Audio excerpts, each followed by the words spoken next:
So I got a lot of followers who like horses. They was like, Josh, why can't you ever talk about equestrians? And I'm like, you know what? I'm going to talk about equestrians in my next video. So to y'all, here you go. 5 things I found out equestrians do on a daily basis.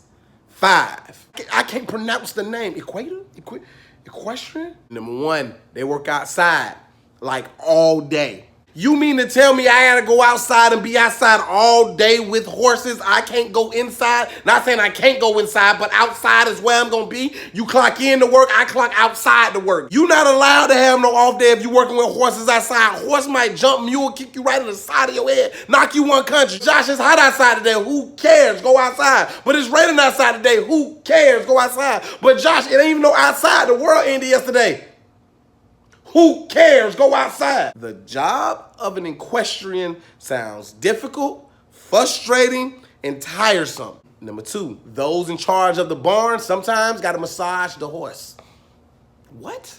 You mean to tell me I gotta put on my application what you wanna do? I wanna work outside, I wanna work with the horses. Okay, John, we gonna hire you. What y'all hiring me for? You gonna massage the horse's calf, and you gotta massage the horse's inner thigh sometimes. You mean the inner thigh by the inner thigh by the, but what if the horse get excited? Well, if he get excited, don't touch that, because if you touch that, he gonna kick you right in the side of your head and knock you on cut.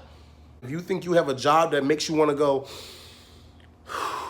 think about a person massaging the back of a horse's thigh, then that horse gotta go to the bathroom, and while you massaging it, all of a sudden, this horse's inside just, you gonna just do this while you couldn't, oh my gosh, and it just got hard. To any equestrian that deals with horses inside of the barn, in the massaging, in the physical aspect of taking care of the horse, I salute and praise you, man. Number 3, to those who have to prepare the horse for racing and competition, I salute and praise your thighs. Another part of being that E word that's difficult for me to say for some reason, I don't know why, is training the horse for competition. Now, when you train the horse for competition, you can't talk to the horses. Horses don't communicate like that. You can't say, hey, Charlie, I need you to run back and forth and jump like this. Hey, Charlie, I need you to get down, then spring. Hey, Charlie, nah, you got to get on the back of Charlie. When you get on the back of Charlie, that means you ride Charlie all day. And when you get off of Charlie, the inner thighs feel like the outer thighs. And now, let's say you want to go on a hot date with somebody, and that date is going well because you met that person on Tinder. You know what Tinder gonna do, but you can't hook up. Why can't you hook up, Josh? Because I rode Charlie today. What you mean you rode Charlie today? Yeah, I rode Charlie, and Charlie was bucking, and the inside of my thighs hurt, and I'm just real sore on the inside, so I can't hook up with you tonight. So you rode Charlie, and he had your inside of your thigh. Yeah. No, Charlie was a horse. So Charlie was the horse that you rode all day long, and he got the inside of your thighs hurting? Yeah, I be riding him every other day, because that's what I do. I gotta ride. No, I'm an Ecuadorian, I'm an Equator, I'm an esthetician. Ah! To those of you who train horses for competition, I salute you, because trying to explain that to somebody on a daily basis has to be difficult. Number 4, to those who deal with the horse's diet, don't know how you do it. Growing up my whole life, for some reason, society told me if I put a sugar cube in my hand, that's all horses want. Here, Mr. Horse, eat the sugar cube out my hand. And they lick your palm and you laugh and y'all be like, ooh. Nah, it ain't like that. Horses like food. Horses like stuff. You gotta put stuff in a bucket. And when you put certain stuff in a bucket, the horse's diet gonna dictate that. So when the horse go use the bathroom, that stuff that you put in that bucket better be reflective of what's coming out that horse. And if it's not, then you gotta go all the way back. You gotta dig through the poop. You gotta say, you know what? I gave you brown, that looked green. I gave you green, that looked red. I gave you red, that looked like water. What's going on, Charlie?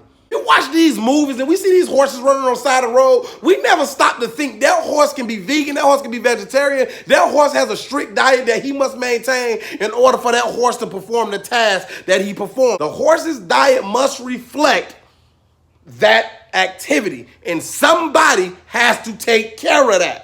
To the somebody that takes care of that, you are a way better man or woman than Josh Prey will ever be. And number 5, to the person that has to teach somebody like me what an equestrian does, you have the patience of a nurse in a hospital with free insurance in America. I'm sorry. I'm going to be the person to ask that question. So do the horses talk to each other? So you mean to tell me I can't get a horse a cheeseburger? So unicorns aren't real? I'm gonna be the person not trying to be difficult, but you gotta have patience. I'm sorry for being that person, but thank you for being what's the damn word again? An equestrian for society.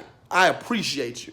My next video, I'm going to show you how to not get kicked in the side of your head to be knocked unconscious by a horse. The E word ain't going to tell y'all that. I promise. I won't get out of your head. You're gonna hear what I say. Gonna give it to you straight, just like Josh prayed. Ooh.